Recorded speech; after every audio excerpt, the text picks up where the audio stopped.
Ed, are you back?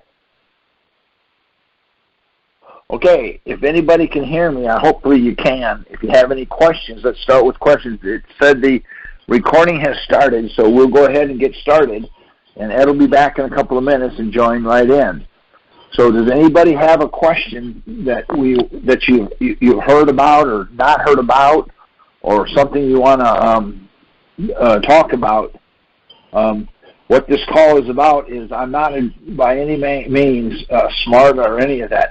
I just have a very awkward way of thinking. So, I have a question. Ed, yes, please ask it. Thank you for calling. You're welcome. My name is Star, and I'm in the Northeast, in the New England area. And my question is, I am applying to receive a full distribution of a 401k, which there should be no penalty for because of retirement. And right. I would have to pay a tax of 20% and check off U.S. citizen. And if I check off other, because I'm not a U.S. citizen, even though I was born in New England, they will charge me 30% tax, and I'll have to file my 2021 tax return and receive the refund, if it applies, of that tax that I would pay. Okay. Now, you said a couple of things that I absolutely do not talk about. Okay. Now, let me explain it to you. Then I'm going to try to prove myself. If you will, are you in front of a computer tonight? I have both an iPad and a computer. Great. If you would, I'm going to talk to you about it, and as we talk, then I'm going to have you read something. If you would, I want you to put in 1040 instructions. Now, you said you have to do so-and-so, and that's all well and good. How do you give a court jurisdiction? While you're looking that up, I just want to ask you a couple of things so I can see where you're at so that I can try to help you with this. How do you give the court jurisdiction?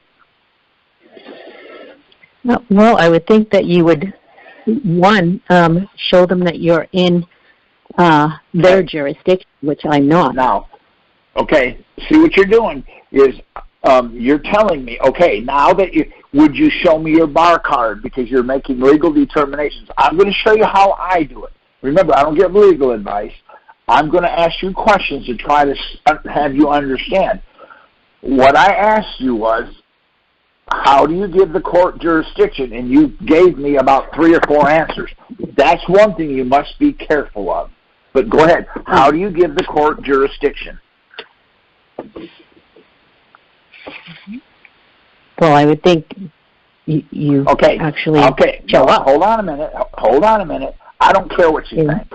Okay? I think you were born in Detroit. And I think you went to work school in Flint. Yeah. See, doesn't matter what I think. So I'm going to ask it again. See, this is what's getting us in trouble. I don't care what you say. I'm going to make you defend what you say so that I can teach you how to defend yourself. Does that make sense? Now, how do you give the court jurisdiction? I've had to ask you 3 times, and you still haven't told me.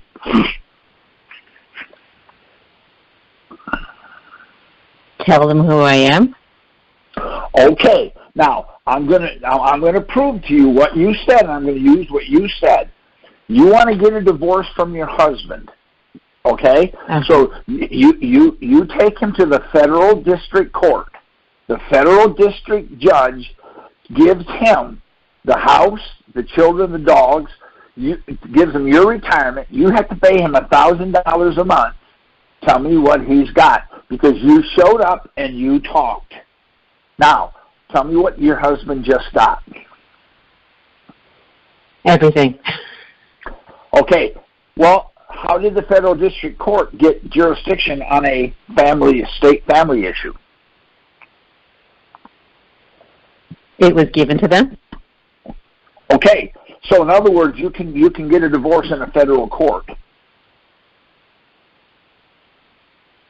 So if I get a speeding ticket in Texas, I can come to New England and fight it in the courts there. Is that what you're telling me? No. Okay. How did your husband get everything if the federal district judge gave him everything? How did he get it? It sounds like the two of us went in their jurisdiction. Okay, here's the problem. They have no jurisdiction. You couldn't give it to them if you wanted to. You cannot give the court, no, under no circumstance can you give the judge jurisdiction. The court cannot have jurisdiction under any circumstance. Now, and I do everything this way. I'm not mad at you and I'm not beating you up. Now, here's my next question. There's two jurisdictions, in rem and in personam. In rem is subject matter and in personam is personal jurisdiction. Which one's the most important for the court to have in order to prosecute? Personal? No. Oh. So, no, I'm asking you which one's the most important. Could you tell me the two again? Absolutely. In personam, that is subject matter, and in personam is personal, and in rem is subject matter. Okay, so in rem, which is subject matter, would be... No, you're incorrect. Okay, so neither one of them. No, they have to have both. They have to have both. Oh, so how do you give the court both when the Constitution says you have inalienable rights? That means unalienable rights. What does the court try to do with you? Take away the inalienable rights? Oh, ain't that something? They can't do that. Therefore, the court, under no circumstances, can ever get jurisdiction, period. Ah. See? But if they think they have it, if they think they have it and you say, well, I guess they've got it because I said hello, see? They don't have it. Does that make sense? Oh, so how do you give the court jurisdiction? You can't. That's exactly correct. Now that you understand that kind of, sort of, did you get the 1040 instruction manual or instruction booklet downloaded? Do you see it there on your computer? Well, I was typing, so I'm going to go to do that now. Okay, please do. And when you get it, I want you to come back because I'm going to show you the answer to the question that you asked me. Okay? And you wanted me to look up the 1040 form. No, instructions. The instructions, yes. Okay, 1040 instructions for 2019. That'll be fine. It makes no difference. You're all the same, but that's fine. Okay, so 1040 instructions. Okay, and then go to page 100, and I'm going to answer your question for you. Okay. Okay. Are you there? Two. Say that again. I pressed on the IRS.gov option, and now I can scroll down and go to page 100. Absolutely, please do. At the top of that page, the page has a heading on it. Would you read me the heading?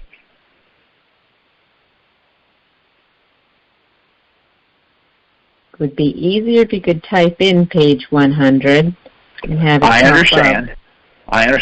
But, I just take my pointer to the far right and just click it down until it gets there. But we're not going to rush you. I want you to understand your question is very, very, there's a lot of people that have the same question. And I'm going to try to answer it. I'm going to try to answer this question for you. Now, it's not going to be what you expect because nothing I say it's so far off the wall, you're not going to understand it unless you try to, you'll see where I'm coming from. So are you on page 100 yet? Actually, this particular IRS.gov link doesn't have page numbers at all. Okay, on the actual, okay, if you will, then go to your search engine and type in 1040 instructions. And then it'll pop up on your Google or whatever, and it'll say 1040, and it'll say form, instructions, or something else, and click the instructions.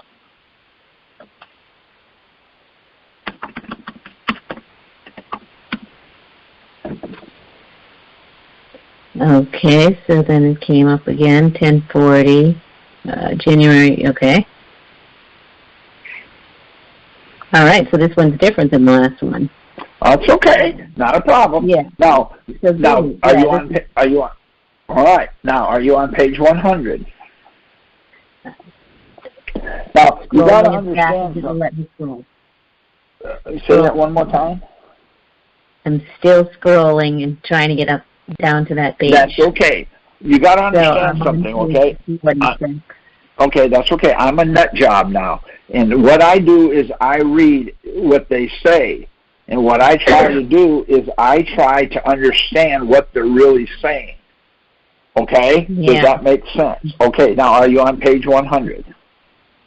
I'm in the 90s. I'm almost there. That's not a problem. At the top of the page, I want you to... Okay.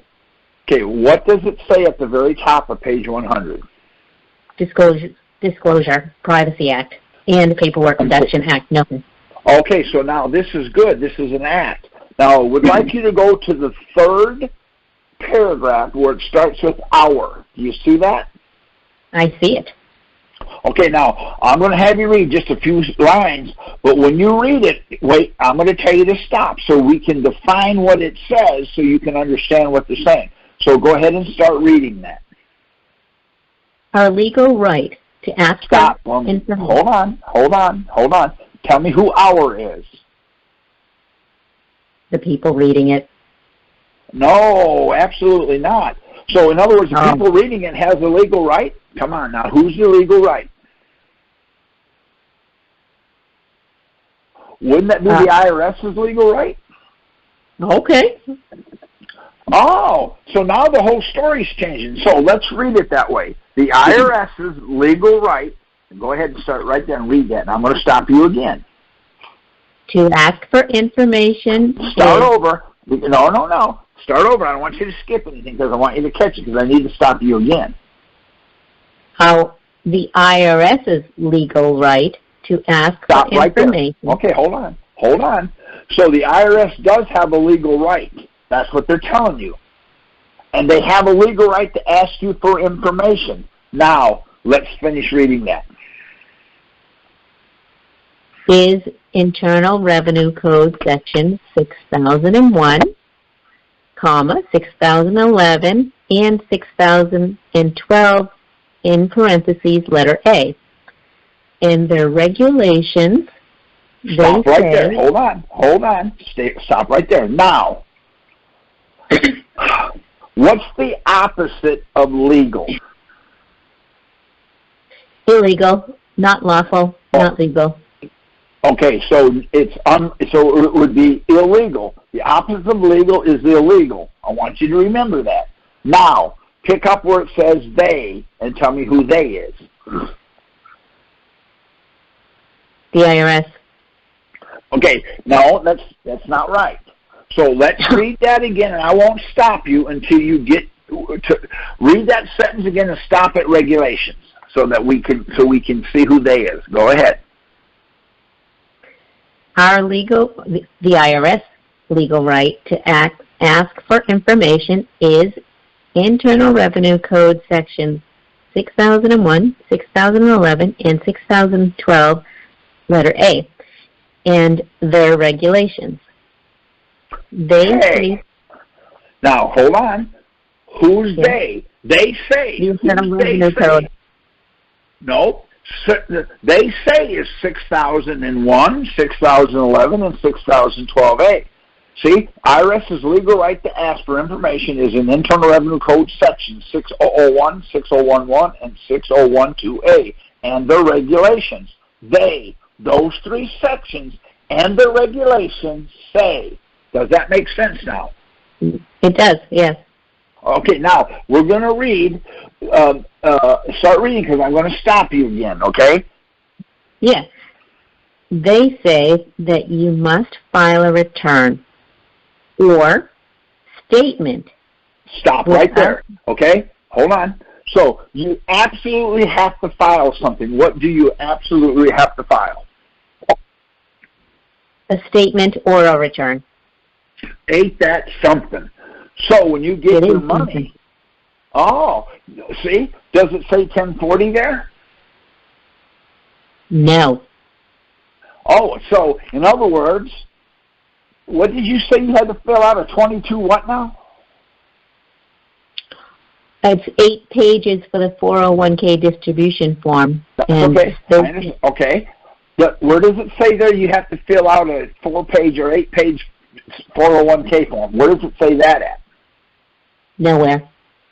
Okay, so you have to do something. What do you have to do? Nothing.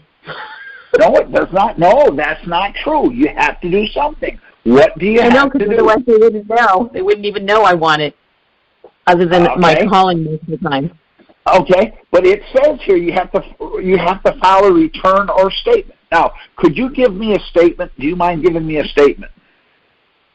The statement is, I do not owe the IRS or anyone else any money. Okay, now, I'm going to say that's a statement. You're done for 2020. You're done. But you just said I. Never, under any circumstance, do you use I. And the reason for it is you're bringing yourself into the argument. It doesn't say anything about you. Now, do you mind if I say a statement? Please. Go ahead. Eat shit, and die. So I'm going to type that on a piece of paper. I'm going to put 2020, and I'm going to file it. Now, I've done exactly what they said. I'm good for 2020. Isn't that what it says? Right. Okay, for the people so that's really all I wanted you to read, because you said you had to do something. The problem is, it says in the book. Now let me ask you a question. Now that you've read that, I'm going to ask you a question. Do you fill out a 1040 form? No, not anymore. Okay, you see what you just did? Now, why did you answer it like that? See, here's what I'm going to do is I'm going to now show you why what you answered, you can't answer it that way. Okay, when did you stop? Well, I haven't yet. When did you stop filing? I'm going to hold your feet to the fire, because see, what you did is you opened yourself up to this. Oh, okay. See, okay, now let me show you what you're doing. Now, ask me any question you want. I'm going to show you what everybody does, that I'm trying to show you not to do this. Ask me any question you want. Go ahead, ask any question. Okay. Have you had anyone ask the same question that I've asked recently? Now, here's what you're doing. Well, my mother died in 1990. My mother and dad was born in 1925 and 28. My dad died a year ago. I have 6 brothers and sisters. I have a dog, 3 pigs, a goat, a grapevine, and tomatoes. Too much information. There you go. Now, I'm going to ask it again, and then you can ask me the same question. Do you file a 1040? No. See, that's the answer. You see why? Now I have to come back to, okay, why? Now I'm going to make you defend it, and then I'm going to show you the real defense. Why do you not file a 1040? No one has assessed me as being liable to do that. Okay, see what you did? Nobody assessed you from being liable. You're bringing you into it again. Now I'm going to take this, so I'm going to say, so you filed it for all these years, and now all of a sudden you're not liable. Tell me exactly who would have to hold you liable. Who could tell you to be liable? See what you opened yourself up to? Okay. Ask me the same question, and I'm going to show you how I answer it. This is not legal advice. Ask me the same question. Do you file a 1040, and if not, why? No. I'm not going to answer why. Oh, because the 1040 instruction book that on page 100 forbids me to. Ah. In page 100. Wait a minute. See the problem? Now, you're the IRS. Now, what's your next question? What would your next question be? Where on page 100 does it forbid you? Oh, no problem. Our legal right, that would be the IRS's legal right to ask, is in 6001, 6011, 60128, and their regulations. Those regulations say I must file a return or statement. I do not file a 1040. It won't let me. I file a statement every year. You know what it said? I did exactly. See, now I'm on defense. Now, what's your next question?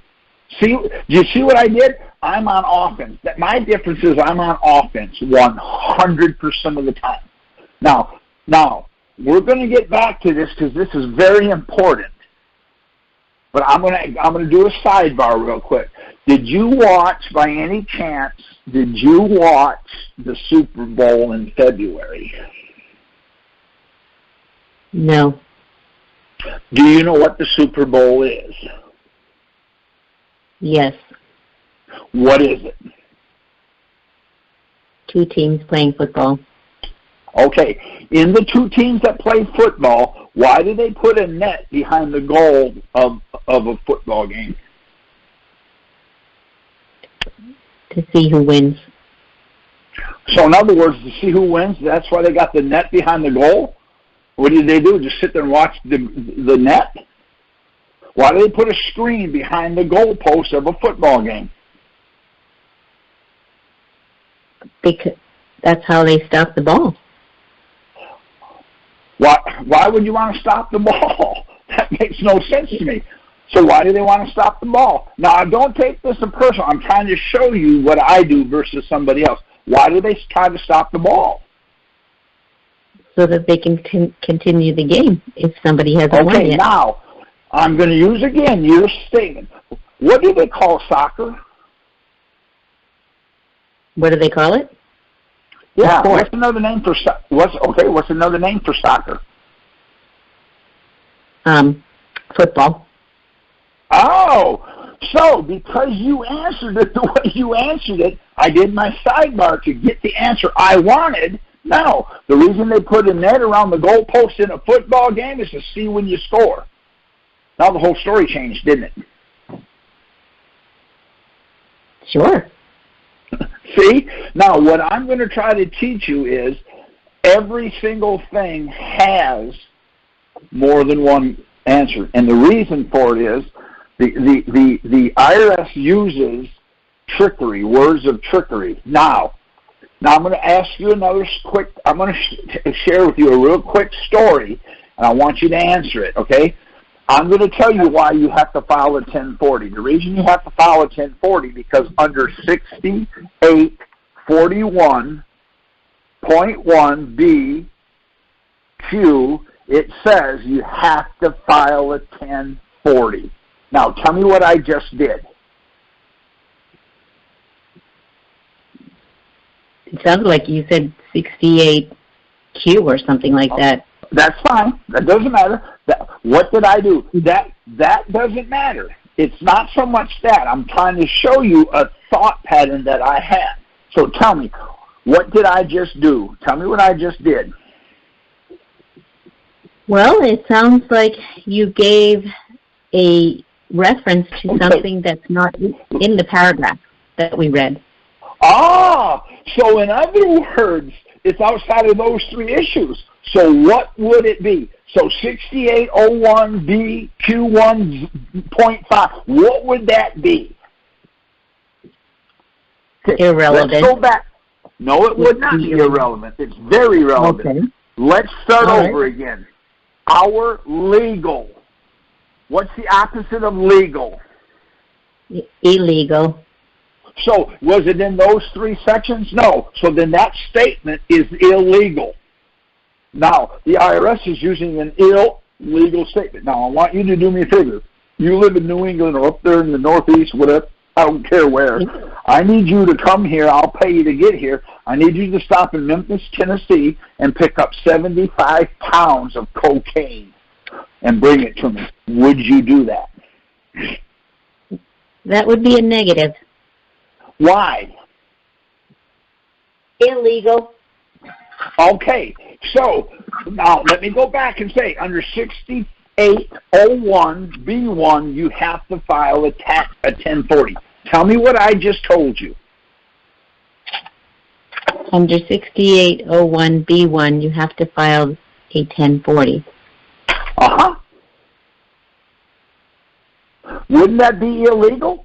Because it's not in those three sections? Okay, so in other words, when the IRS says to you, well, I'm going to tell you where you have to file. You have to file in 6801.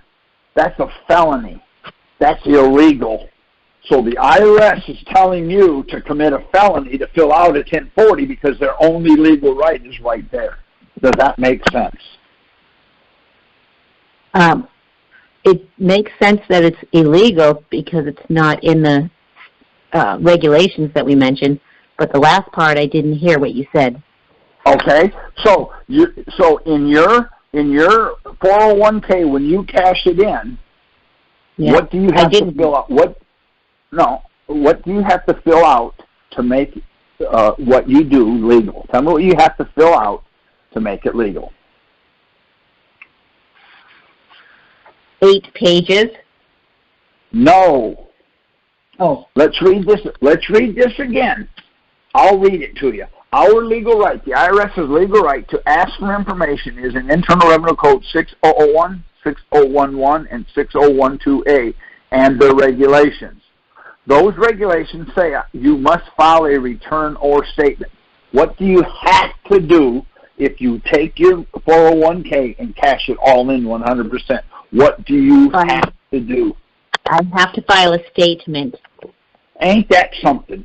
So you file a statement, eat, shit, and die. Put it in your file. You're done. You did everything legal. If they come back and say, well, no, you didn't file a 1040 because of 6801, guess what? They have just now committed a felony. Doesn't that make sense? It does, yet I believe, and may not be relevant what I believe, but it seems as though it's also illegal to force me to allow them to take the 20 or 30%, depending upon which box I check off. Okay, wait a minute. Okay, see, you're getting you involved again. Okay, now let me ask you a question. I'm going to ask you another question now. And under no circumstance, I don't know you from Adam, so I'm going to ask this question to show you the way I think. I'm going to ask you a question. Okay, are you a woman of color? Because this makes all the difference in the world. Are you a woman of color? No. Okay, so you're no. So you're black. Is that what you're telling me? Because the definition of black is the absence of all color. Interesting. Wait a minute. The definition of white is the appearance of all color. So if you're white, you're a person of color. If you're black, you're a person of no color. How can a person with no color be color? I'm confused. This is what I do to them. This is what I do to them. So the question is, what difference does it make? See, now, geez, check the box, get your money, and don't worry about it. Why? Because it does. Now, tell me where it says our legal right to ask you if you're a non-resident alien, or if you're a sovereign, or if you're live in the Northeast, or if you're a white woman, or if you're not, or show me where all that's at. Does it say any of that? No. So it doesn't matter what box you check, does it? Remember I told you, take you out of this situation. So here's my question. I'm going to hit you in the head with a hammer. And I'm going to hit you pretty hard, and it's going to hurt like the dickens. So my question is, all you have to do is tell me that you're a 48-year-old man, and I will not hit you with the hammer. Tell me what you're going to say. I'm going to say, don't hit me with the hammer because I'm a 48-year-old man. Isn't that what you just told me? Duh! See, it doesn't matter. What we have to do is get it away from them. Once you have it, let them come and say, well, you didn't file that. Well, no, of course I didn't. I did a statement. Well, we didn't get it. I know it doesn't tell me there to mail it, so I got it filed at the house. Did you want to see it? Do you understand? Does that make sense to you? Well, it makes sense to me that you can have a file system at your house and you can actually file that statement that says they owe you the 20% that they took out or the 30% that they took out without your, Okay, so if you check the right box, how much money will they take away from you? Well, actually, nowhere on the 8 forms does it say that they'll take 30% if I check other. Nowhere does it say that. Then check whatever you want to check. The problem you're having a hang-up on is you still want to put you in the statement. Does that make sense? See, I told you, I never use me, in the statement. Never under any circumstance. Okay. I just don't do it. Okay? So what I use is I use it. So you're saying, well, I don't want to check that because, okay, then pay the 30% and quit complaining. Or, now I want to ask you this question. You and I go and you rob a bank. I own a GTO that nothing in this city can touch. It's the fastest car in the state. You rob the bank, jump in my car, and I outrun everybody. Who goes to jail? No one. Really? So in other words, robbing a bank's not illegal. Didn't say that. Just you outran everyone. That's right. So, okay, so a week later they see my GTO in front of some whatever. They walk up there, and you and I are sitting in it. Who goes to jail? Both people. Ain't that something? But I didn't rob the bank. Why would I go to jail? Because I aided and abetted. See, what you're trying to do is say, well, I'm not this and I'm not that, and I don't want to pay it. Then check the box and get you all your money. Once you get all of your money, they've got to come to you to try to get it. That's a tremendously hard chore because I'm going to show you how to keep it all. Does that make sense? This is my specialty. My specialty is, do you understand jurisdiction? I'm trying. Because, see, when I asked you how do you give the court jurisdiction, you said just answer a question. Well, you can't give it to them. See? You can't give them an answer? You can't give it to them. You can talk to them, write them a letter, give them an affidavit. You cannot give the court jurisdiction. You can't. Why? They don't have it. All right. Now, all right.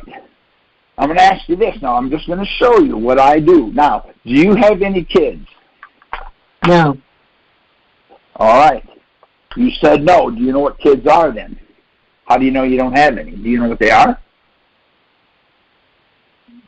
They're living, breathing souls that are younger than you. Okay. So what's a goat? What's a goat called? A kid. So you're telling me that a living, breathing soul that's younger than me is a goat, that's a kid. Well, technically I would think that even a goat's, kid would be... Now you're defending. You're defending. You're defending from a negative position. All right? Now, I'm not trying to be ugly with you here, but let me ask you a question, okay? Yeah. Now, and I'm going to show you how this is. I think on this. This is what I think about. I think this all the time, nonstop. All right. Are you married? Are you married? No. Okay. If a man goes out with you, takes you out, and you think he's pretty nice, and he reaches under your blouse, what would you say? Oh, well, the reaching wouldn't be happening. Now, you see, okay, he holds you on the floor and hog ties you, and then does it. What are you going to say? Well, you better finish off the job because once I'm outside. What I'm trying to, I understand, see, but you're answering it too much. I'm trying to show you what I do to help you with your understanding. What would you say? Stop. Okay, stop. So, not a problem. What does stop mean? Don't discontinue. I mean, okay, don't so in other words, okay, I'm going to use your language. Stop means no. And no means no. Okay, now, you and him hit it off and you get married. On your wedding night, you peek out the peek hole in the hotel and see him next door with another woman. What would you do then? Stop. Why? You said no means no. If he wants any action, you see, what you're doing is you're answering the question. Well, you're going to stand and think, well, wait a minute. That's my guy over there. Yeah, but you said no. No means no. So let me try to explain it to you this way. Do you know what no means? The opposite of yes. No, it means not right now. What do you mean? Well, we might get married someday. See? In other words, see, what you're trying to do is you're trying to squeeze a round peg in a square hole. You can't do that. What I'm trying to show you is do whatever it takes to get your money. Once you get your money, see, now they've got to figure out how to get it back. Now let me ask you a question. Do you have a checking account with no Social Security number on it? Well, every checking account, I believe, would have my Social Security number on it. Would you like one without it? I would love one without it. Oh, okay. So, see, if I could show you how to do it, would that be of any value to you? It would be of value, yet I'd still find it very much of value to have this 401k distribution with a 0% taken out from the top before it. What do you have to check to do that? There's something on there that you check to get it that way. What do you check? Well, I would think that you don't check either box that makes them take out a percentage. There you go. Then that's what you do. See, you're going to have to do a little research on it. Then when you get it, you put it in your newly acquired checking account that has no Social Security number on it, and they can't find you, and they can't find it. Ain't that something? Well, that is something, although it says it's required. It's required to check one. You have to check one of the boxes. It says required. Okay, which box gives you the most money back? In other words, if one takes 30 and one takes 10, that unfortunately, see, maybe there's got. Go ahead. Oh, okay, so the verbal communication and not the written communication was communicated. If I check off the first box, it's I am a U.S. citizen or U.S. resident alien. That's 20% off the check before it gets cut. Going to the IRS. Federal. What does the next one say? Federal government. Oh, no problem. What does the next one say? I am a non-resident alien or other. And then parentheses, complete non-resident alien or other certification section. Required proof, provide country of residence. Okay, see, country of residence is Texas. Massachusetts was the old country, but that's not where I live now. It doesn't matter because you want your money. Once you get your money, screw them all. See? Now I'm going to ask you one more question. Okay, and then I'll ask anybody else. But here's the scenario you have. You are allergic. You are deathly allergic to seafood. You understand that? Okay. Okay, you're deathly allergic to seafood. It can kill you. Your throat swells up, and you could die. Can you eat shrimp?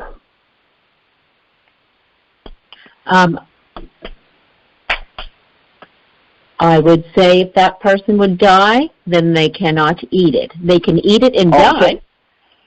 Okay, so that's fine. Now, could you eat a ribeye steak from a cow?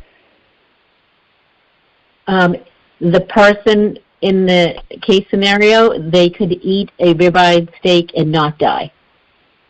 Okay, now, here's what I asked. If you eat seafood, you die.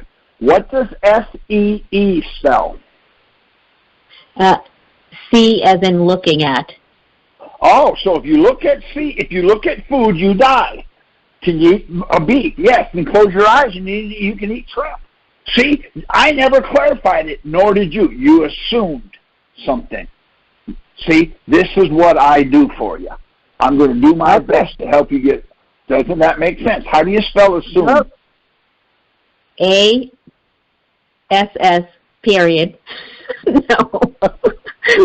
In other words, it makes an ass of you and me, right? Correct. That's why I tell you, I don't care what you think. Never put yourself into the equation and never assume anything. Does that make sense? Fine. Yes. Have I answered any? Have I helped you at all? It sounds like if I'm checking off other and I'm writing in the New England state I reside in, which actually is my abode, that I'm living in. Now, wait a minute. Wait a minute. Here you go again. Your abode. I know. Now, wait a minute. That's okay. I'm going to ask you. Okay. In Texas, we say y'all. What do you say in New England? You all. We say y'all in Texas. What do you say in New England? You all. So you say y'all there, right? Not normally, no. Okay, then what do you say? Everyone. Okay, here's what y'all means. Y'all means I sleep with my sister, I spank my mama, and I punch my dad. Is that what that means? No. See, you answered a question that you shouldn't have. You know what you should have said? I don't know. We don't use it. So what does it mean? Once I tell you, you say, oh, we don't use it. Now, okay, in Texas, we wear underwear. Do you wear them? Do you wear them in your state, or do you go commando?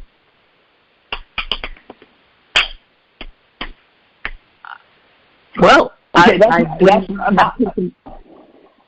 wouldn't have taken a census on that. Didn't take a poll.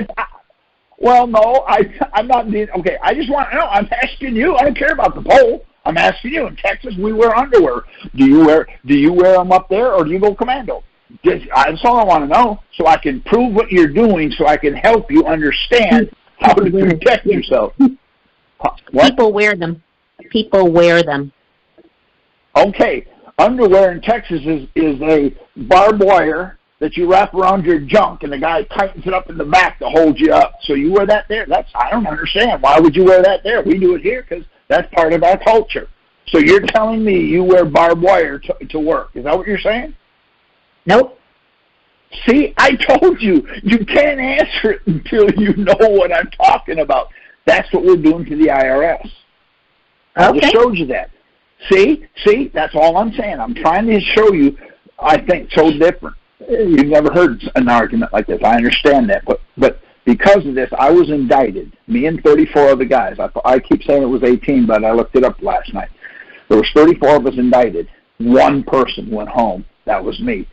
This is how I think, and they all used your argument. Well, I did this. I'm my abode.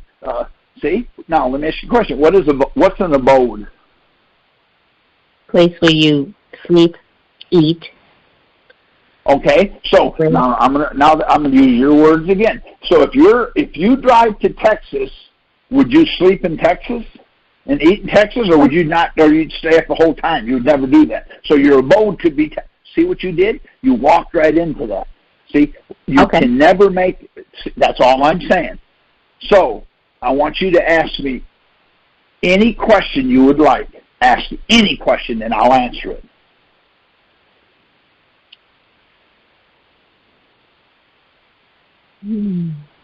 Okay, let me reverse it. I'm going to ask you 4 questions, and all I want you to do is answer yes or no. Okay? Okay. Do you live in New England?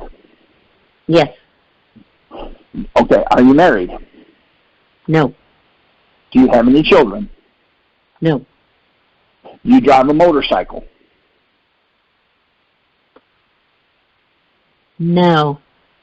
Okay, now I want you to set me up the same way and say, I'm going to ask you 4 questions, and I want you to answer it, yes or no, so I know how to answer it. Now you do the same thing to me, and I'm going to show you what I did when I was indicted. Go ahead and ask. But you got to set me up or I won't know how to answer it. Go ahead. The same questions? Are you single? It doesn't matter. I don't care. Well, I can't answer that because I don't know how. You have to tell me how to answer it, so you have to set it up. I'm going to ask you 4 questions. I'm going to ask you 4 questions, answer yes or no. Okay. Have you not communicated with the IRS for a full year? Yes or no. You have to answer yes or no. So have you communicated, have you gone over a year without any communication to the IRS? Yes or no. I'm doing exactly what you said. See, you're asking, here's what you said. I'm going to ask you a question and you answer it, yes or no. Isn't that what you said? Yes, that is what I said. Did I answer it the way you asked me to? Yes, you did. It's not my problem. You can't answer a question. Yeah. I know. Oh, see, I know I'm frustrating, and I'm not trying to be. But to answer your question, no. In fact, one of the stories I was going to share with you, a week ago, last Thursday, I went to the IRS with the client. We got there, and the IRS agent, we walked in, and see, the first thing I asked them is, can we see your pocket commission? They do some goofy something or other. Then my next thing comes out of my mouth is I say, anything you say can or will be used against you. Now, let me see your pocket commission. They got lockjaw. They never said a word. So I said, okay, well, I guess we're done here. See, and so what happened was, well, let me step back a minute. Before that happened, he asked me who I was, and I told him, my name's Terry. I'm his attorney. And so he said, what kind of an attorney are you? I said, I'm a PO attorney. He said, what the heck's a PO attorney? So I handed him the power of attorney form that the IRS gave me. He signed it, I signed it, we had it notarized. It's their form. It's their idea. He said, oh. I said, so let me see your pocket commission. He didn't say nothing. I said, okay, anything you say can or will be used against you. He got lockjaw. He didn't say another word. I said, well, I guess we're leaving then. So the IRS agent, 3 FBI agents, and 2 Treasury agents stand up and starts walking to the door. On the way to the door, man, I was just running off at the mouth. I said, wow, look at these floors. Whoa, this must be a 12 or 14-story building. Look at all those windows. Wow, you got polished copper elevator doors. I wonder how many people work in here. Hey, guy, is that glass bulletproof? Hey, does anybody in here ever jumped off that 16th floor up there? And he couldn't wait to get to the door. We got to the door, and off we went. I ain't heard from him since. See? Because when they ask me a question, they never ask it in 6001, 6011, or 6012A. That means it's illegal. There's no difference. If it's illegal, cocaine is illegal. What's the difference between cocaine and anything outside of those 3 sections? What's the difference? What's the difference between cocaine and anything outside what? Okay, 6001, 6011, 6012A. Or cocaine. What's the difference? Well, The latter is nothing. Nope, they're both illegal. Doesn't matter. They're both illegal. See? Oh, right. What's the difference? Outside of Oh, there you go. So they're both illegal, so it doesn't make any difference. There is no difference. See? So when they ask me a question outside of those three arguments, out of those three sections, guess what my answer is? That's illegal. You're committing a felony. So very good. See? Oh yeah. So Ed, thank you for answering. I hope you're not mad at me. But if you are, you are. No matter. I'm sorry. Hey Ed, ask if anybody else has a question. Then, and while you're asking, thank you very much for calling in. It was very brave of you to do that for your first time. I'm impressed. What happened here? I said thank you for asking the question. Yeah. All right. What happened was, now Friday, it's a week ago Friday, this friend of mine that I know, he was at home working that day, and this bang, bang, bang, bang goes on his door. He peeks out his little keyhole, and there's two guys out there with IRS badges. So he said, God, I'm not in the mood for this. So he just stood in there and went back inside and sat down and waited about 10 minutes. He didn't hear anything else, so he snuck to the door, opened the door, and there was a wooden box on his stoop, I guess, or whatever you call it, right in front of the door. So he looked around and brought it inside, got a screwdriver and a hammer, and opened it up. 9 months earlier, they knocked the door off of his house, came inside, and took all of his gold, silver, bullion, and bars. And they took it all. We looked out the window. He brought it inside and opened it up. When he called me on Friday, I couldn't even understand it. But they brought it back. So he got his gold back. Wow. And the silver. And the reason he did was, see, we never, see, I want to quit doing this. I really do. I don't want to do this anymore because it's very, very taxing. But I don't know how to quit. And since we didn't quit, he got his gold and silver back. Wow. So I'm excited about it. There's a guy on here, if he doesn't mind me talking to him, I won't say his name, but he'll know who he is. He lives down south of Houston, and he got his, he started getting his Social Security. If you have a moment, don't mind, come on, and I'd like to talk to you about that if you know who I'm talking about. You talked to me earlier tonight on the phone here. Hey, Terry, real quick before we go into that. Okay, hold on a second. There's a guy I want to answer the question. Then, okay, Mr. D, I'll call you. Go ahead. What was you going to ask? I had a real quick question for the lady that was had the check boxes. Sure. Is there a check box that gets all the money back? Yeah, I asked her that too, and she said there's 2 boxes, and she's going to have to check. She'll have to look at that. Ma'am, the lady that was talking to me from up there in the Northeast, are you still here? Okay. Yes. The gentleman has a question. Okay. Do you have a box you can check to get all the money back? I would have to write that box in that section. Okay. Then try that. There you go. Does that answer your question, Guy? Now, what you need to do is find out what it would take. You can get it out 50% and then 50%. We'll get 50% out of it 1 week. In other words, call the 401k people and ask them, how do you get all your money at one time? What do you have to do? And then if you want to, I'm sorry? They won't give me that information, and they basically are saying that I have no other options. All right, it's not a problem. I must take the 100% or not take anything. Okay, and that's fine.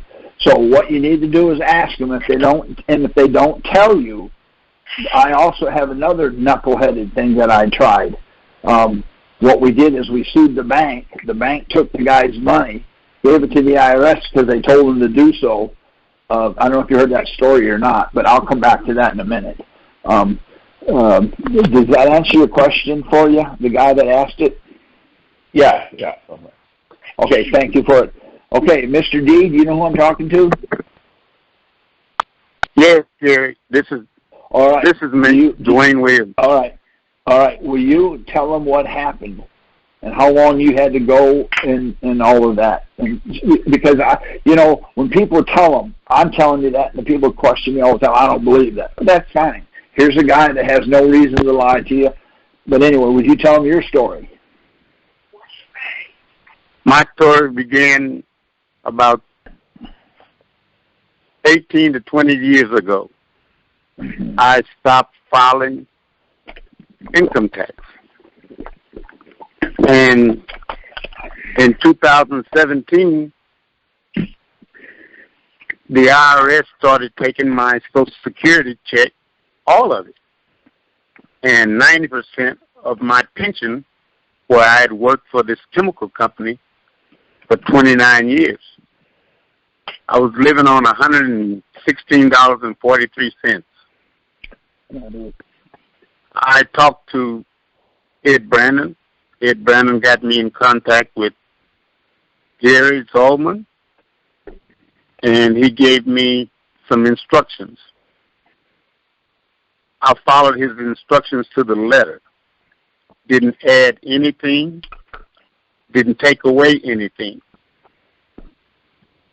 Mailed it to the IRS, to the Department of Treasury. They sent me a form back. I took that paperwork and I sent it back to them.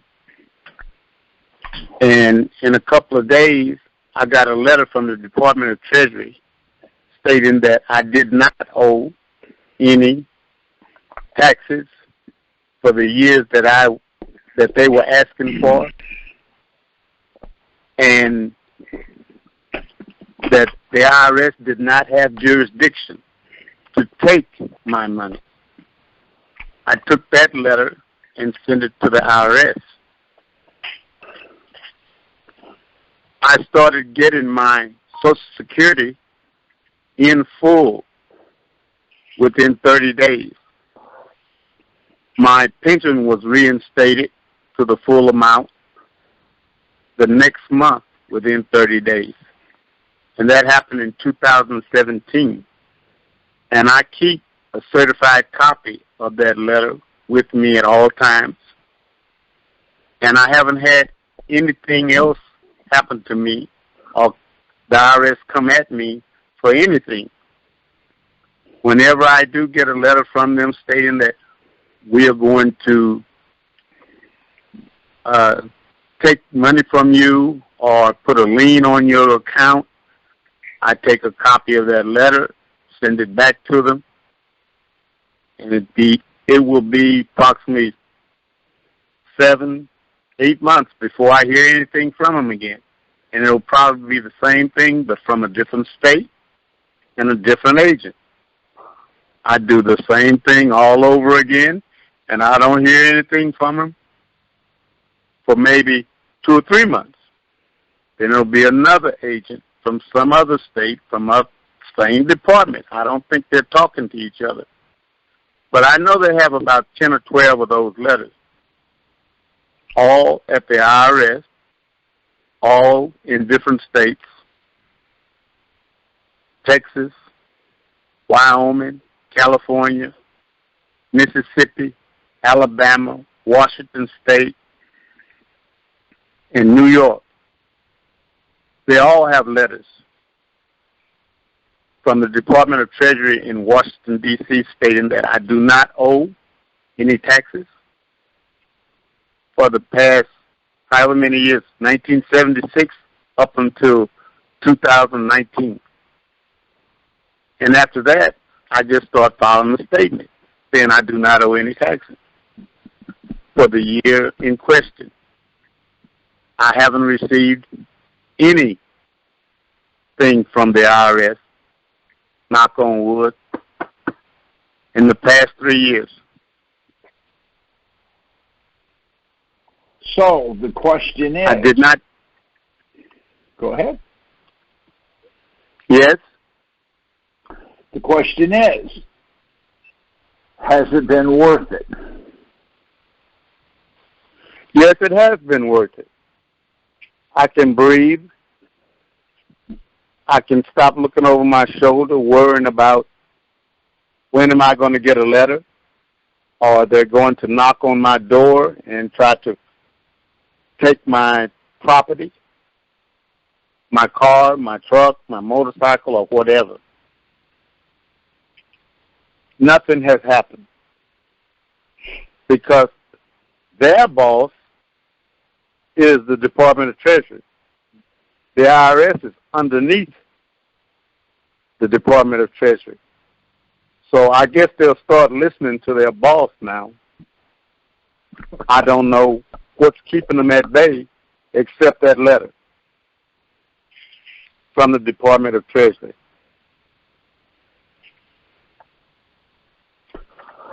Well, thank you for that. I appreciate that. But here's a guy that actually was on the verge of I guess, starving to death because he sure didn't have enough money to do nothing. And I don't mean that in any disrespect. Now, he can go and do whatever he wants. He can ride his motorcycle if he wants, and it's all good.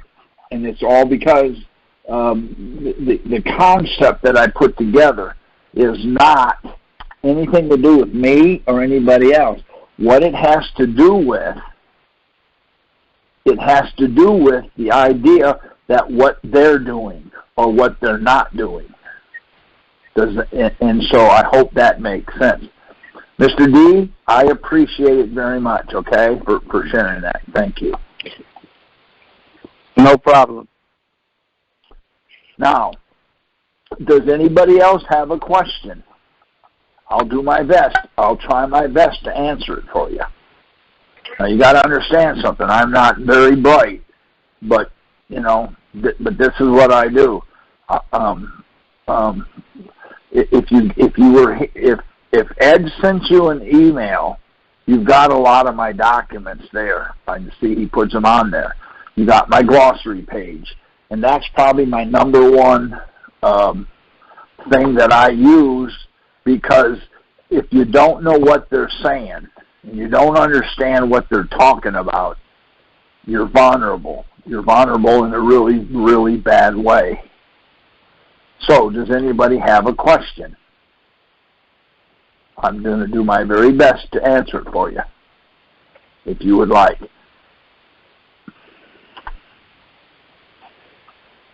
If nobody has a question, can I ask another question about local? No, you're done for the night. Okay. Yes, no, go ahead. Of course you can.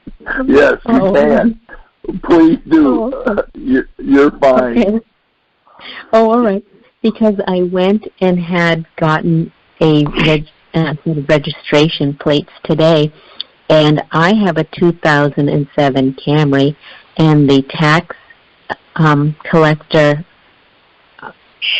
they said today that I had to pay the cost of registering a brand new Camry, even though I don't own a brand new Camry.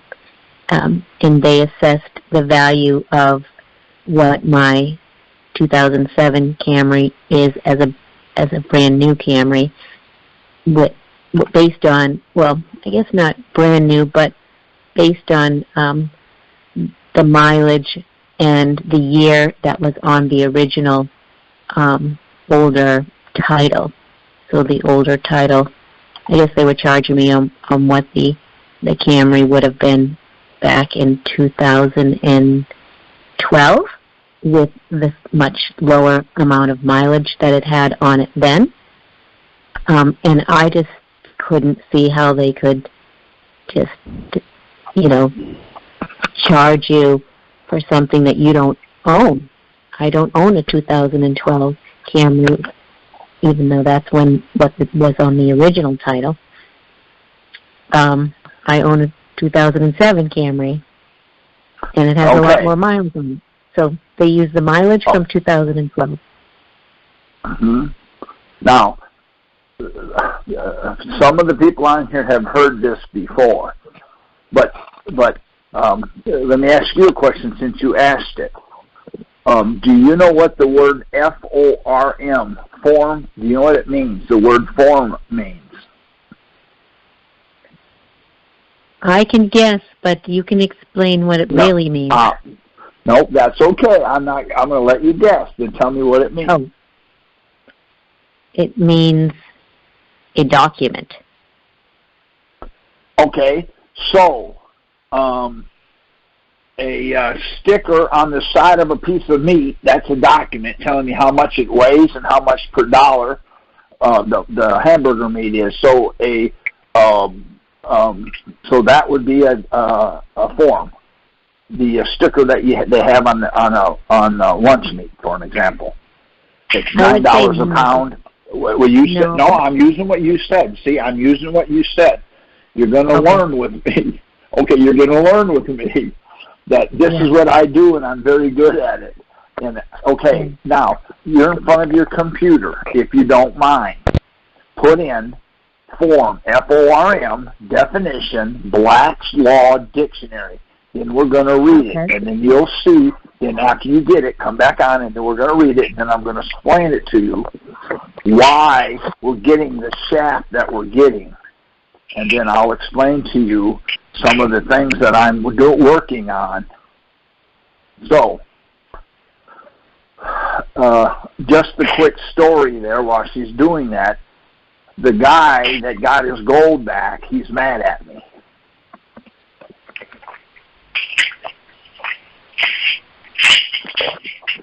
So, okay. Say that again? I can read it now. Okay, go ahead and read it now. A model or skeleton of an instrument to be used in a judicial proceeding. Stop right there. Hold on a minute. So it's a model or skeleton to be used of an instrument. So it's an instrument.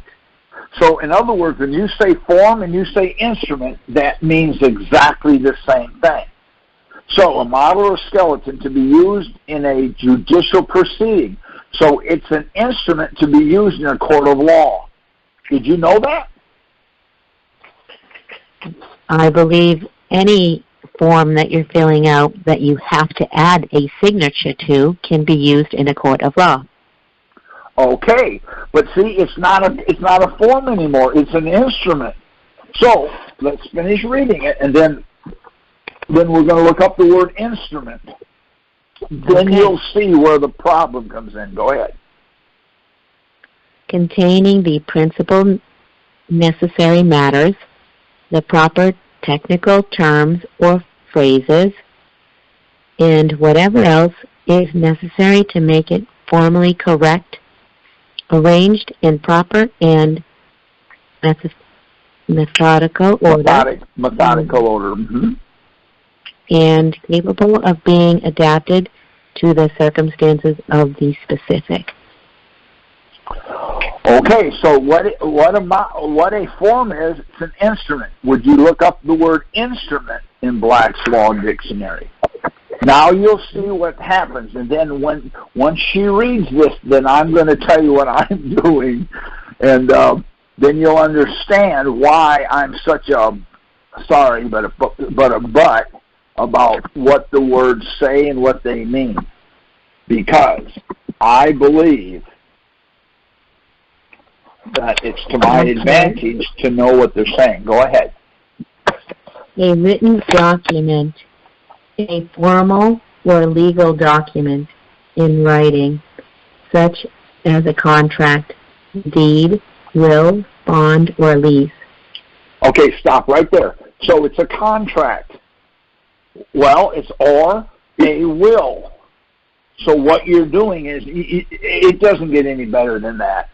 So when you fill out a form, what you're doing is you're willing. Your name goes on there, that's what you're willing. So I put my name on the name line, then I'm willing, whatever it is I put down there, I'm willing it to whoever the form is for. See, this is devious. This is nothing but pure evil. Does that make sense? Oh, yeah. I knew that I was being locked in. Okay, so what I have done is I have made my own form. I have a form that I made. It looks like a 1040 form. And I do a cover letter, which is the same thing as the 1040 instructions. And I tell them how it works, just like, in other words, see? So what I do, and you asked me about the Toyota, your Camry or whatever it was, I do a form. I send them a form, and I give them an option to sign it, to fill it out and sign it. If they don't, then I do a fault with the right to cure. Then I give them a default. And then I take the default down and I file the default. Now it's a court document. Then what I do is I take that and I put in there, you don't have to answer me, but if you don't, then here's what you agree to. You agree that this, and this. And it's really starting to work well with property tax. Because when you get your property tax bill, you never get a bill, you get a statement. Now, if you look up the word statement, see, all this is done by the word. So I take my form, I send it to them, then I take the default, and I put on the default, with this default, docket so-and-so, or notice so-and-so, or bill so-and-so, or property tax so-and-so is paid in full. I take it down to the county. They stamp it, give me a red with the embossment on it or whatever, and I send it to the authority that sent it to me, and that pays the bill. Does that make sense? It makes sense that you made up a form. I make up a form, but wait a minute. What is a form? It's an instrument. There you go. I make up a form. It looks like the 1040. So I have an instrument. If they don't answer the instrument, then here's what happens. In other words, if you don't answer the form, the instrument, then here's what you agree with. Under the acquiescence of silence, you agree to the following. See, I get your house, I get your car, I get your pension, whatever you want to put in there, doesn't matter. Because if they don't answer it, see, now I have something to take to court. Now, ma'am, how do you eat an elephant? One bite at a time. One bite at a time. Okay, do you see what I'm doing? I'm getting myself one bite at a time. I keep getting these little bites. Once I get myself 25 or 30 bites, once I get my bites, now they can't stop me. And the reason they can't stop me, because they gave it to me. They're the ones that said it. They're the ones that told me what I could or couldn't do. Does that make sense? Yeah. Okay, now here's the next question. I don't want to hog the whole program here. If anybody has no questions, I'm going to tell you how to get a checking account with no Social Security number. Now, so far, I'm not doing too well with it. We're 25 for 25. So does anybody have a question? 15 minutes. I know. If you want me to, I'd like to hear it. Oh, well, yeah, please. I don't care. Okay. Wait a second. I don't care what you want. You already told me. I've already told you that. No, I'm kidding. Okay. What I did was, I'm a contractor and I do work at the airport. I was at the airport one night. We were doing flooring. A guy runs up there. He's running because he's running late. He runs to the to the area that you run onto the airplane. You go through a metal detector. When he went through the metal detector, he set it off. Now, I don't know who he was or none of that. And by anybody that hears this, please do not be offended by it because it's not meant to do that. It's meant to just prove a point. I don't know what he is, what religion, what he does, whatever. When he went through it, it beeped it. So they took the wand and they wanded him. The wanding of him did fine. On his head, he had some kind of a hat, or I say hat, and please, I don't mean to be disrespectful. He had some kind of a headdress on. When they wanded it, it went off. Now, the guy says, we're going to have to look under that. And he says, you can't. Alamo won't let you. He said, well, okay, then go ahead and get on the airplane. I stood there, and I dropped a box of tile on the floor, and my jaw hit the floor. I was completely blown away by it. So I said, okay, well, there's my answer. Now, how I get these checking accounts without Social Security numbers, I go to the bank, and I don't go there and say, you sons of bitches. I go there, and I'm very nice. So when I go there, I say, hey, I'm looking for a checking account. Oh, no problem. Here, let me help you. They take me into the office or wherever they take you, and then I do small talk. This is where I get all my information that they don't have an option. I stick them in the mud right here. They'll ask me my name, and I give it to them. I say, hey, by the way, this is a pretty bank. This sure is pretty. See? And then they'll ask me, your name, your address, and then I'll say to them, hey, does this bank have a legal department? I haven't met one yet that says no. They always say, well, yeah, we have a legal department. Oh, is it here? Then they'll ask you some more questions. Then I just carry on a conversation with them. Then I say something to the effect, well, is it in-house or is it local? Is it a local attorney or is it in-house? It can be either. Some banks are small enough that they use a local attorney. Billy, Bob, and Sam, whatever. Oh, okay. See, I'm getting information now. Keep listening so I can give you the information. So, or they'll say, no, they're in the home office. Well, where's the home office? Well, I bank at Chase. What happened was I said, oh, so is it in-house or is it local? No, it's in-house. Here? I don't see it. No. They say, no, it's in Manhattan. I said, you're kidding me. Why would you have an attorney from Manhattan, Germany? See, that it is so off the wall. No, it's Manhattan, New York. Oh, God, why didn't I think of that? Here we go again, see. I never stopped. So what happened was I asked the lady, I said, oh, okay. Now, if she says they haven't yet, but if they say, why do you want to know that? Then my answer to that would be, well, I don't have any money, but if I did, I would sure want it taken care of, but I can see you're taking care of it. All of these are compliments to them. See, man, you guys sure got your act together. Boy, I see you're taking care of me. All the time, I'm getting what I need. I'm getting the attorney. If I get their name, I get it. If they give me the website, it's on the website. What's the website? So now what I have is I have the attorney for the bank. And then what I tell them is, then they'll say to me, they always say to me, okay, I got your name, I got your address, and that's fine. I need your ID. I don't have a driver's license, so I give them my passport. And they take it. They don't have a problem with it.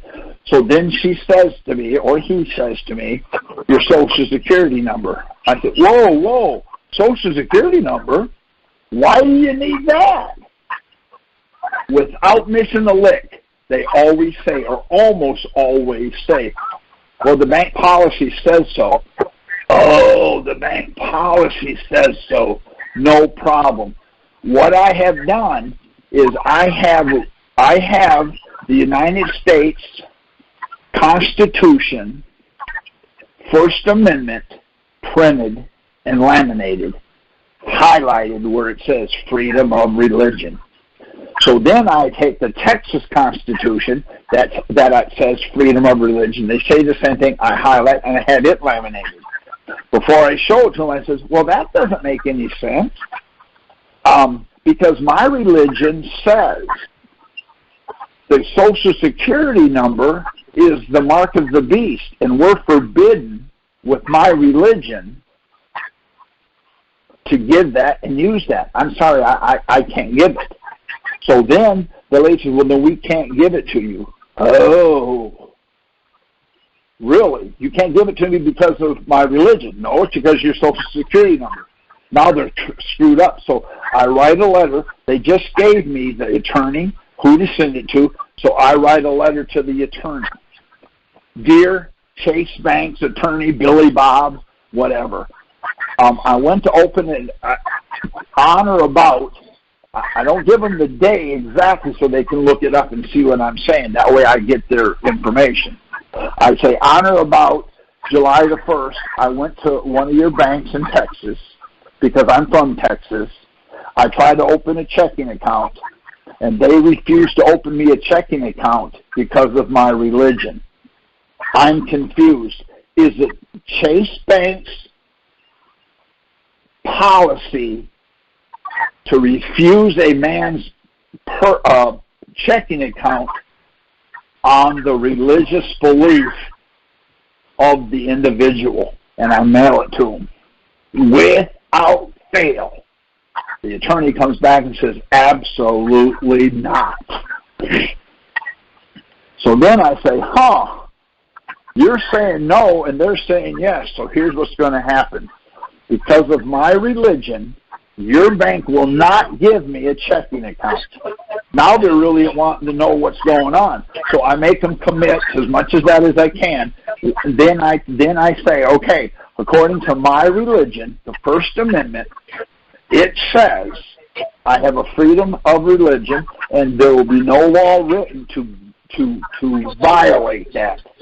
Your bank's policy says I have to have a Social Security number, and my religion says I can't use it. And I shut my mouth.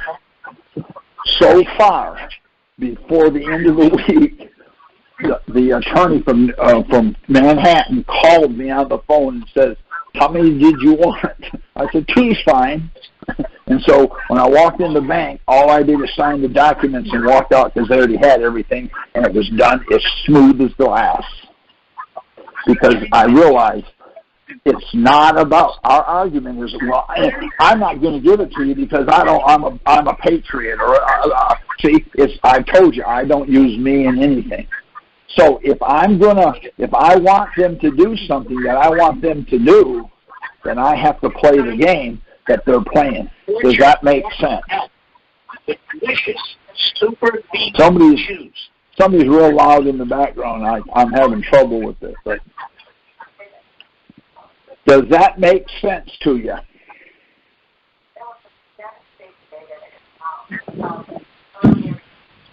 Yeah, it makes sense.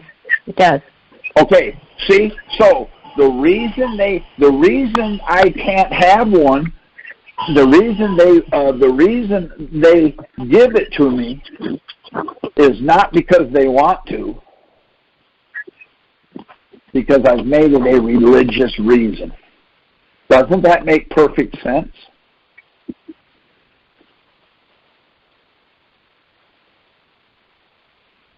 I guess it doesn't.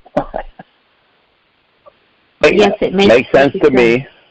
Makes sense. Okay, so what's going to happen is, do not go to the bank that's already got it. In other words, if you're already at Chase Bank and they got it, you go there, they're not going to argue with you. They're just going to put it on there.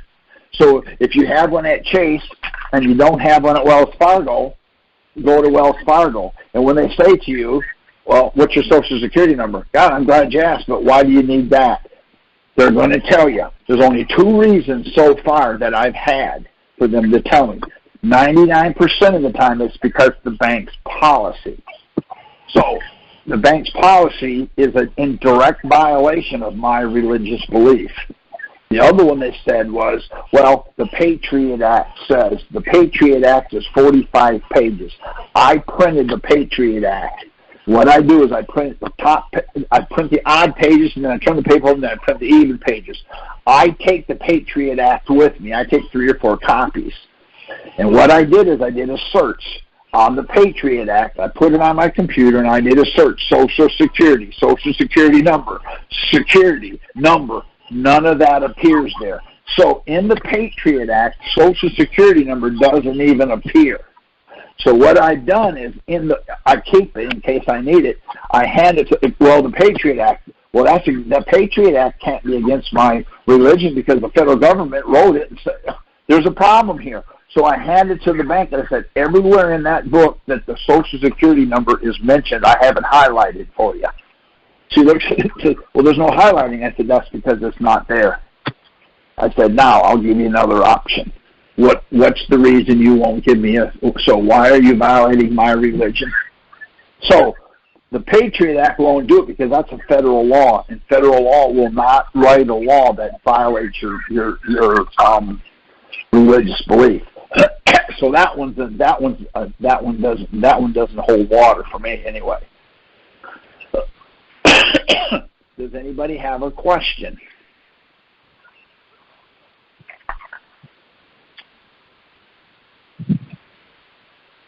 You got 2 minutes, Kerry. Okay, so what I wanted to let you know is if you're interested in doing a Social Security, if you want to get a checking account without a Social Security number, don't make it about you, because I don't care. It doesn't make any difference about you. See, make it about something that matters. What I'm finding out is every time I talk to somebody, the first thing they say is, well, I don't care what you are. That doesn't help. The reason it doesn't help, because, see, it doesn't really matter what you are. It doesn't matter. And the reason it doesn't matter, because they're not concerned about you. So what we have to do is we have to be smarter than them. And so far, it really doesn't matter to me. I hope that made sense. That if anybody we have a minute or two left. If you have a question, by all means, if you'll ask me, I'll do my very, very best. And the lady that called in, thank you for that. And I didn't mean to abuse you too bad, but I want to thank you for your questions and dealing with me here. Does anybody have a question? Yes, go ahead. I said you're welcome. Okay. Now, just to let you know, yes. This is Mr. D. Hey, man, what's going on? Is there a way to get your back paid that they've been taking money, where they had taken money from you? Okay. To get it reimbursed? Yes, there is. Now, I just won a $350,000 judgment against them. But I'm having a hard time getting the money because they don't want me to have it. So to answer your question, yes, well, that's because I wasn't expecting to get it. Now that I got it, But let me tell you where to go. If you go online and go to the United States Court of Federal Claims. All right? Okay. Now, back in 1855, the Federal Claims Court came into existence during the Civil War, and when the North won over the South, they put that court together so they could give the people in the South 40 acres and a mule. That's the court they used.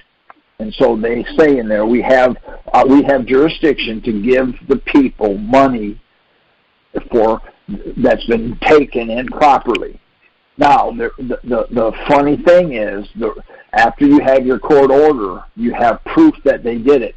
Now, they're going to ask the question, what is the reason you want your money back? All you tell them is because they took it without jurisdiction and get all the nonsense out. The other thing, the other thing we're having tremendous effect with is for those of you that have a notice of lien at the county. What we're doing is we're doing a 12277 form. That's an IRS form, and we're filling it out. And what we're doing is we use the same question over and over and over. If you can't figure out how to do it, get a hold of Ed. He'll get a hold of me, and I'll help you fill it out. But basically you're telling them is, you took my money before you could. In other words, you took it before. In other words, the cart's before the horse, basically. So what we're doing with it, they come back and they say you don't qualify because of 6332J. Then I put a letter together, and I told them, well, 6332J is outside of your legal right. So what you're telling me is you have a frivolous argument. So if you don't release my liens, I'm going to sue you for $8,000 for a frivolous argument. Now they don't know what to do with it because, see, that's what they're telling me. I just do stupid stuff like that, but that's what I do. And so I tell them because you're using 6332J according to 6001, 6011, 6012. That's your legal right. You're outside of your legal right, so then that must be illegal. And if it's illegal, that would be see. And I just go on and on and on and on and on, and they don't know what to do. They don't know what to do with it because if they then I tell them I'm giving you 10 days to release it, and if you don't, I'm going to use everything in my power, included but not limited to, a lawsuit against you for violating the law, and because what you're doing now is a felony, and you've admitted it, because it says 6332J. Well, 6332J is not part of their legal right, so they're using, here, go get some cocaine. Well, they can't make me give them cocaine because that's illegal. I hope that made sense. Did it make sense? Does that help you? Yes. Yeah. Okay. U.S. federal court claim. Yeah. U.S. United States Court of Federal Claims. Now, the only other thing I can tell you is a Court of Federal Claims, and you'll see it. There's a part on there that says forms and rules or instructions and forms or something like that. And anyway, it's in there. Now, the only other thing I can tell you is you do what you want to. I don't give legal advice. Do not, in my opinion, say, well, I don't have to do that because I don't have any whatever. I never use me, I, in anything I ever do with them. The reason I don't file a 1040 because the 1040 instruction booklet forbids me from it. Then I shut up and let them ask the next question. Where I have the biggest problem is you'll ask somebody, what's your name? They'll say my first name, my middle name, my last name, my wife's name. I got 3 children. Their names are, I come from the family of, when you're done, I got 13 questions answered, and I only asked 1. They have to ask me 13 questions to get 4. So what that does is because see, when they tell me what's your name, I'm glad you asked. My name is Horse's Ass. What? Yeah, my wife calls me that all the time. So I assume, since I know who she's talking to, it must be me. No, that's not what I meant. What I mean is, well, let's say, what's your name? See, well, what's your birth name? My birth name would be, birth, I guess, because I don't know anything about, see, it never ends. And so what ends up happening is, so what ends up happening is, okay, we're done dealing with this. Oh, man, okay. So you answer the question, like I told that lady earlier. See, I want you to answer the question, yes or no. Are you married? Yes or no. Do you have any dogs? Yes or no. Well, wait a minute. See? Now, Ed, I'm just giving you one more second.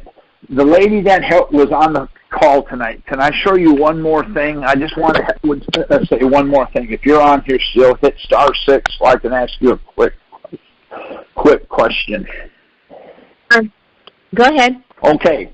Now, I'm going to ask you this question. You need to listen really silent. Now, have you stopped poisoning your neighbor's dog? Okay, by your silence, I guess you're still poisoning your neighbor's dog. Have you stopped poisoning your neighbor's dog? I never. Hello? Hello? See what you just did? You just said I. There wasn't a poisoning of any dog. That's okay. Ask me the same question so I can show you how I would answer it. Ask me the same question. Have you stopped poisoning your neighbor's dog? Thank you for asking me. Which neighbor? Hello? Okay. Hello? Yes. Which neighbor? Well, which neighbor? Okay, Mr. Smith. Well, golly, believe it or not, Mr. Smith don't have a dog. Okay. See? So, Your Honor, I resent the fact she asked the question and then asked me a question about the dog that the guy don't have a dog. See, now I own the conversation. I'm always on offense. Does that make sense? Yes, definitely. See? So, let me ask you a question. Have you stopped cheating on your husband yet? Which husband are you referring to? See how simple that was? There you go. See? Well, the one you're cheating on. Well, I'm not. See? Now you got it back to where you can use it. See, they're going to ask you a question. So, are you going to stop poisoning your neighbor's dog? Yes. Oh, so you did? When did you say? Oh, I meant no. So you're still. See, now you're confused and you're defending. See, you can't win the game on defense. So I'm never on defense. I hope that helped you. I'm done, Ed. Yeah. If anybody else, Okay. Thank you. Let's folks. Our next call will be the 23rd, June 23rd. Thank you for calling tonight, and we will thank you. talk to Thank you, Kerry. Oh, I appreciate the call. Thank you.